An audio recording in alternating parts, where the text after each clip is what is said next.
What's up mga papa? Bagong umaga, bagong morning. Bagong umaga, bagong ride. Pauwi tayo, no? Kasi galing tayong Caloocan sa 10th Ave. May pinili tayong piyesa.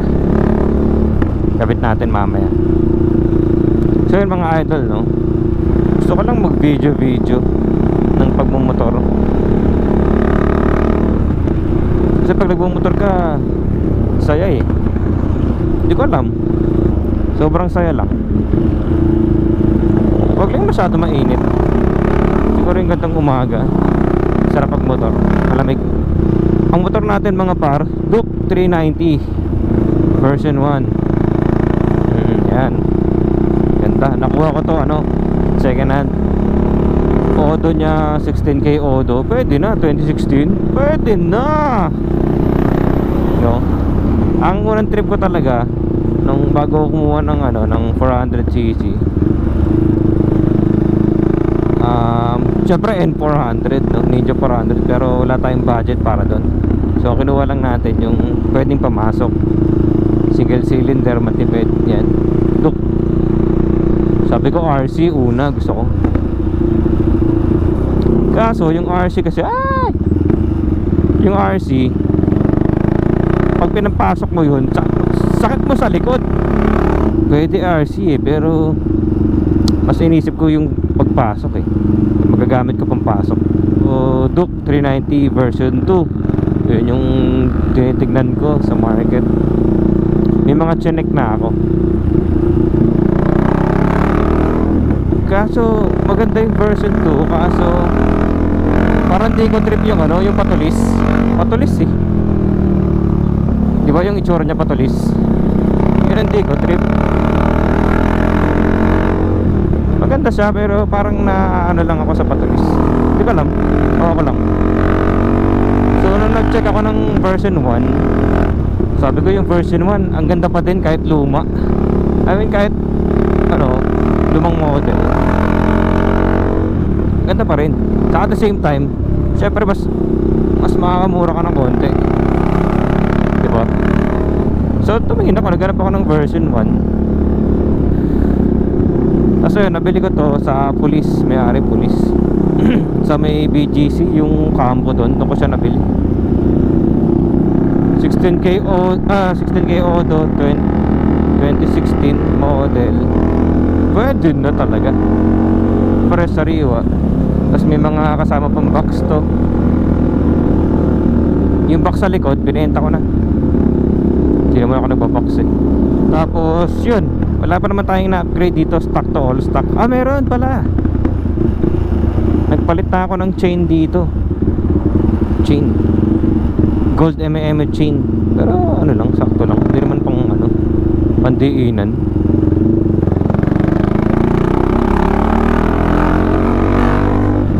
Para sa mga pyesa parts, KTM,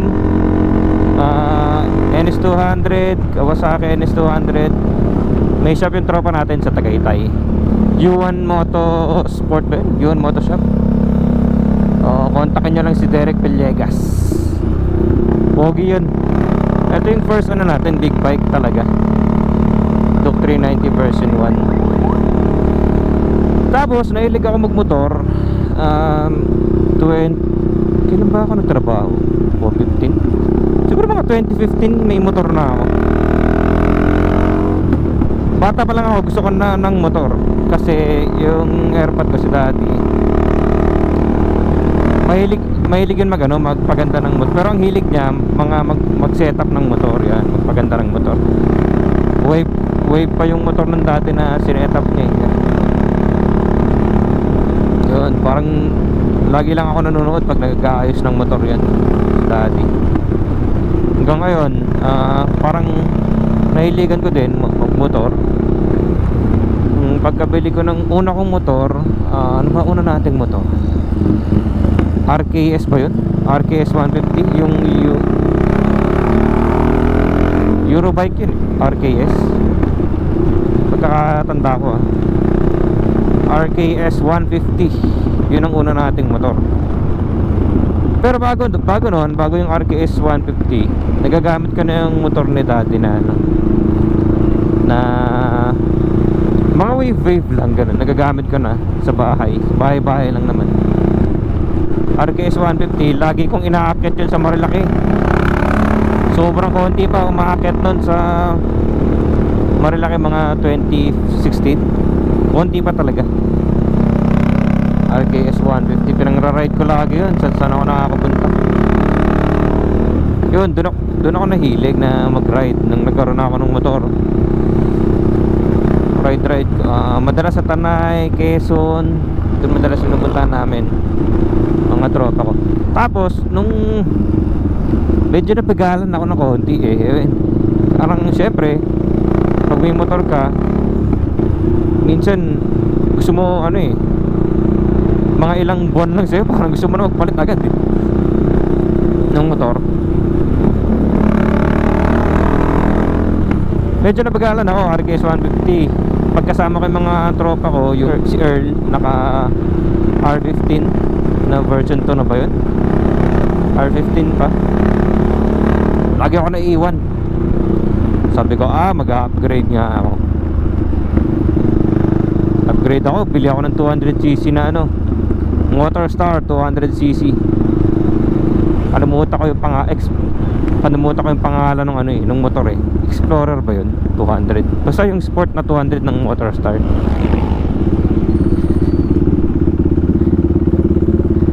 Di bili ako. Yung RKS, nangyari doon, natambak na lang sa bahay. Kumbaga gumagamit na lang sa bahay na lang, pambahay, hanggang sa nasira na yun. Tapos ang ginagamit ko na yung Motorstar na 200. Medyo malaki siya ng konti sa RKS. Nung panahon na yun, laking-laki na ako dun. Parang tingin ko na talaga big bike na talaga Siyempre sport par, pwede na. Motorstar 200cc. Tapos ride kami ng tropa ko. Siyempre kung saan pa din ako pupunta, Cavite, Quezon, yan, lagi ride namin. Lagi pa rin ako hindi naman sobrang iwan no. Kahit pa paano, okay din naman yung Motorstar na 200. Pero syempre iba pa rin yung R15. Syempre yung tropa ko nag-setup naka-setup na yung R15 daming RF nun ni Earl. Shout out. Hindi pa rin ako sa power, nabibitin pa rin ako. Doon na ako nagkaroon ng nagpalit na naman ako NS200 Kawasaki. Yan, doon na ako tumagal sa NS200 Kawasaki, hanggang sa nagkaroon ako ng grupo sa NS200. Namit ko yung mga tropa ko na mga legendary, sila JM, yan, sila Kelly, sila Mel, sila Derek. Doon ko na-meet nung nagkaroon ako ng NS200 Tapos hanggang sa kung ride pa rin kung saan may nag-udyok sa amin na mag-race, mag-track day pala muna. Track day. Sabi ko gusto ko i-try kasi diba? So tinry ko, nag-track day kami. Wait lang, tutuloy natin yung kwento. Mag-withdraw lang ako. Track day tayo natapos, diba? Pew! Ganda talaga ng motor natin, Gusto tayo mag-withdraw.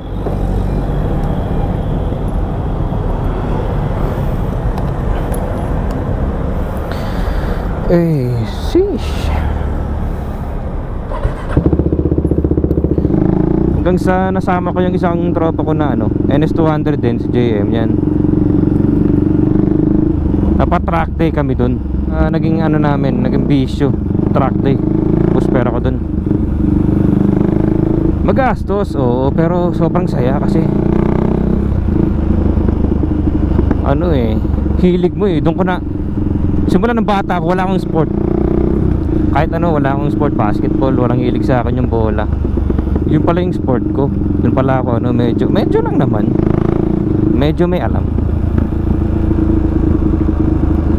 Parang ito yung sport ko. Simula ng bata ako, hinahanap ko yung sport ko. Ito na yun Yun, yung track day. Ang daming tao dito Napunta ng nauwi sa sumali na kami sa racing. sumali lang kami sa racing na event, ganyan. Sobrang gastos nun, racing event.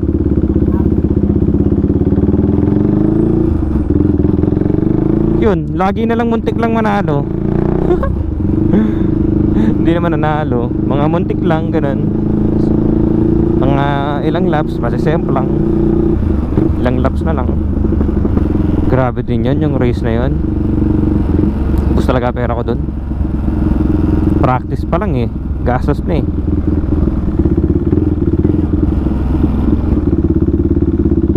Hindi talaga ako dito pupunta po, dito sa daan na to. Dun yung sa amin sa kabila. Kaso nagkukwento pa ako, kaya ikot muna ako. Tapos after NS200, nagkaroon ako ng RS200, yung sport type ng NS200 yun. Ganda rin, favorite ko nga yun eh. Nakailang bili ako ng ganun eh. Medyo ano pala ako, medyo mabilis ako magbenta. Kunyari bumili ako motor, bebenta ko rin agad yun. Parang siyang buy and sell, pero hindi naman big time. Konti lang din kita pag may bumili lang, ganun. Kaya pag bumili ako motor, pinapost ko agad. Tapos minsan nagpo-buy and sell ako, ganun. Pero hindi big time ha. Makakala nyo porket nagpo-buy and sell, madaming pera. Di sana yung dala ko Ducati to. Char. Ano lang, saktong buy and sell lang. Yung maliit lang talaga tubo. Ganun. Tapos yung si daddy nun, nakailang ano ko NS200 ah. Hindi ko mabilang. I mean, hindi naman sobrang dami, pero hindi ko na alam kung ilan. Kasi ginagawa ko noon, bili ako NS200 tapos bibenta ko. Sheesh. Siguro nakuha 1, 2, siguro ano 5. Tapos RS200 3. Tapos after nun, medyo ilang buwan akong walang motor, nagdok na ako. Dead end na to, para ikot tayo.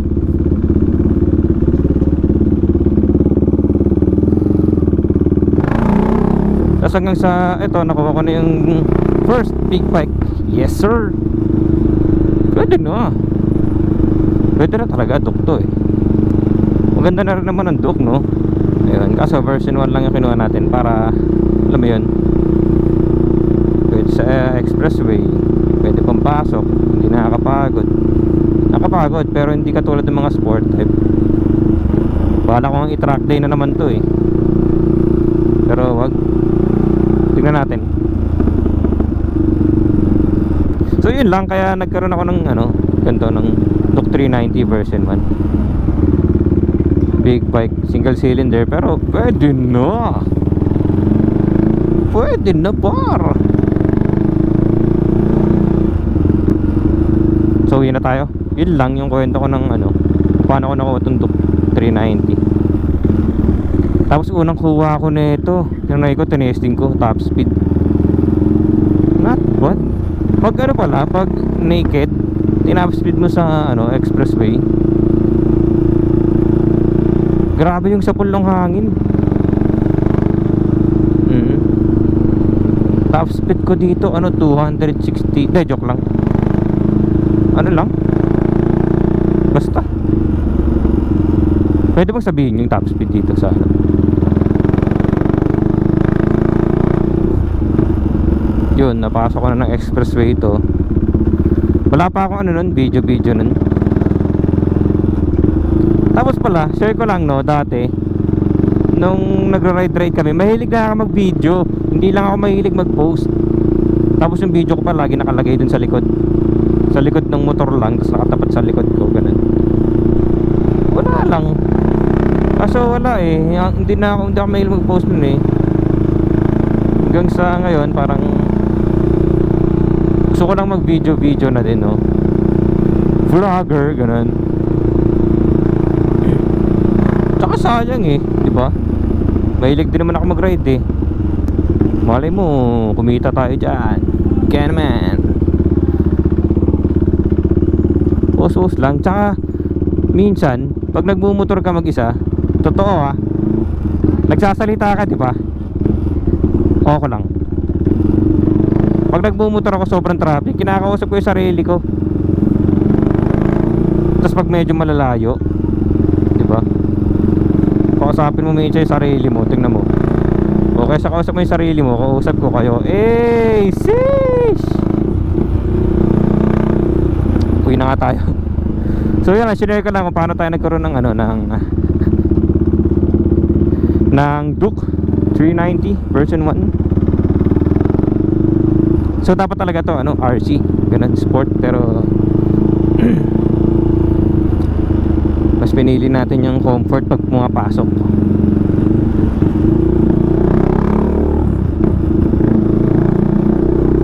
Pero nakakaano din pang pasok to syempre hindi naman tayo ganun ka rich. Parang din, may ka dun sa motor pang pasok kasi kahit pa paano 400cc pa din to no? Parang mabubugbog ganun. So yun lang guys, doon na nagtatapos ang kwento kung paano natin nakuha ang Duke 390 version 1.